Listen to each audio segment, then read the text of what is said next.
Happy Christmas season to all of our friends out in Scrappy Land. Hi everyone, this is Jana Eubank. Today I'm working with the November 2025 kits from Hip Kit Club. This is the Tis the Season collection and it is so much fun. I love the red and green, the aqua colors, the pinks, the blushes. It's just such a fun collection. Now today I'm going to be working with some photos of my kids posing in their new Christmas pajamas. It's always like a requirement to get pictures by the tree and on the stairs before we open presents for the day. And I don't know about you, but do you guys do that tradition? My kids are quite old now and I think they're getting a little tired of it, but it's also nostalgic, right? So I've gone through the papers here and I've picked out some colors and patterns that I think will work well. I've gone ahead and I want to kind of lean towards this Christmas tree pattern paper because my kids are posing in front of the Christmas tree for part of these photos. So I think that will work well. And I've decided to use this mint lined paper as my background. I'm just stitching around it to give it some texture. I'm going to lift up the edges with the spatula and then I'm framing it out with a piece of the dark green holly cardstock from the Cardstock Kit. I will also use that dark green cardstock to frame out my main photo and just help that to stand out a little bit more. So I've gone ahead and picked out the tree pattern paper. I have this red diamond pattern paper, and I'm going to start building up some layers. Now, pattern paper is one of my very favorite things that Hip Kit Club does. They do pattern papers so adorable. I love them. I always have to get an extra pack of the paper, and it's one of my favorite things about playing with the kits. Another favorite is going to be the cardstock die cuts, the chipboard die cuts, and of course, I always love picking up the metal dies, and so I'm going to be incorporating all of those items into my layout today. Now, as I build these background layers, I want to have lots of texture and just, warm, cozy feel for this Christmas page. And so I am using my sewing machine to stitch around each of the layers.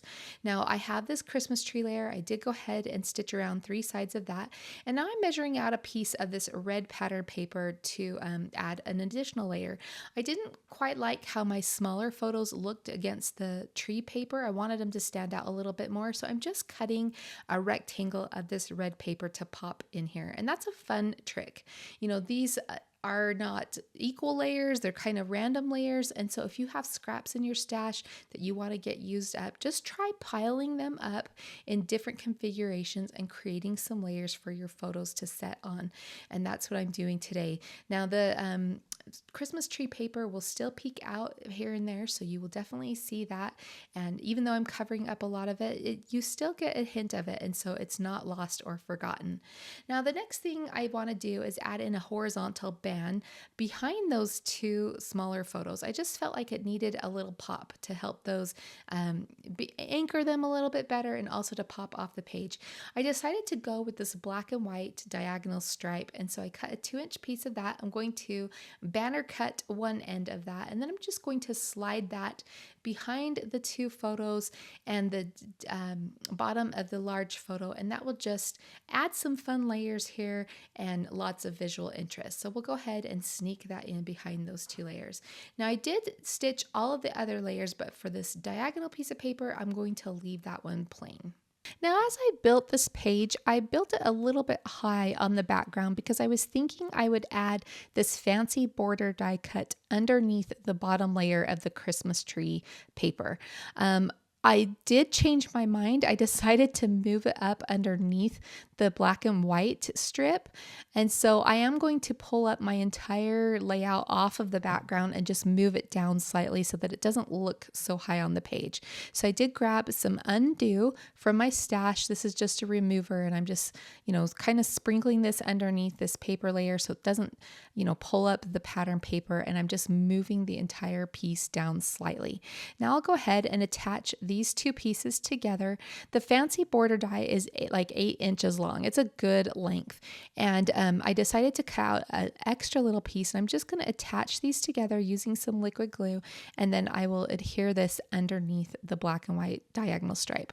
I love this die. I think it's so cute. It reminds me of that gorgeous, beautiful garland or fringe, or when they do those beautiful scallops on wedding cakes with the icing. That's what it reminds me of. And so I think it's so cute for this Christmas page. And I just love all the texture that it adds there at the bottom. The next thing I do is head over to the cardstock and chipboard die cuts. And I'm just pulling out things that are catching my attention. Of course, that chipboard Christmas tree caught my attention right away because my kids are standing in front of the Christmas tree. And then I also grabbed that sweet Christmas chipboard title. And that's going to be my title for this page. Next, I went to the cardstock tags and bows, and I definitely knew I was going to add one of those adorable bows at the top of my photo. Thankfully, my photo had some white space as far as the subject matter goes, so I'm not covering up anybody's face or anything like that by putting the bow at the top of that main photo. And then I'm going to layer together these other 3 rectangular tags behind that red diamond layer, sorry, can't talk, and just to add some fun interest. I love the twine, I love the silver rivets on those, and again, it's just balancing out all the texture that I have going on the page. Now, before I adhere these, I am going to trim off the bottom little section of each of these tags, just in case I want to die cut something out of them later on another project. And then definitely on that cream one in the middle, there was a journaling area, and I thought that would be useful on another project. So I'm just going to set those aside. I love the little fringiness of those strings of the tags at the top, and I love it. I think it's so cute. Now, I did add a chipboard circle to the center of that red striped bow, and then to top that off, I just added one of the little glitter enamel dots, the pink one, to just decorate that. So I like how that looks. Next, I'm looking for some die cuts to round out my title, and I decided to go with this tall stack of presents.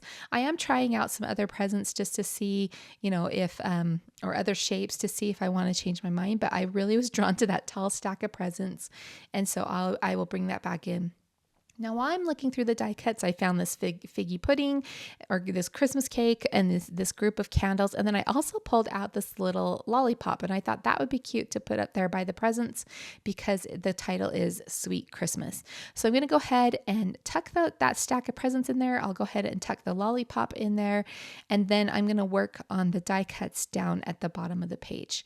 So let's see, what do I do next? Yes, I'm looking at those Christmas cakes. Now, I wanted to bring in a little character. That's, if you've watched my videos for a while, you know that I like to bring in like a little critter or just something alive, like a flower or something like that. And so I'm looking at these little critters thinking which ones would work. I really liked this snowman, but I have some snow pictures in mind that I want to do later. So I'm like, well, I think I might save that. So I settled on this adorable rocking horse. That definitely screams Christmas morning to me, like all the fun toys piled around the Christmas tree. And even though my kids are older, I just think it's super cute. I did pull out some black and white baker's twine from my stash and tied that around the rocking horse's neck. And then I left the candles in there to accent him. So since I used that pink glitter enamel dot on the bow, I wanted to sprinkle out around the other areas of the page some more of those glitter dots. So I did put a large one on the center of this lollipop up by the presents, and then I sprinkled a couple more to the left of the rocking horse. Next, I went over to the puffy stickers, and I was looking through them to find something, to see if there was anything else I wanted to add. There was this little circle that said cute PJs. That's perfect for my photos, right? So I put that in the bottom left corner of my main photo. I put a little mouse with this lollipop to under this up by the title to add a little critter up there, and then I put a banner title or that says fa la la in black and white across the bottom of the candles. I like that because it repeats the black and white color of that is included in the title. Finally, I wanted to build out these florals a little bit more with the candles, so I did go to the winter foliage die and the holly cardstock, and I cut out some little holly leaves.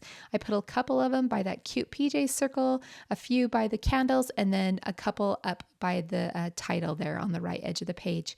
And that will complete my layout. I hope you enjoyed this. I hope you're having a beautiful Christmas season. Thanks so much for watching. We'll see you again soon.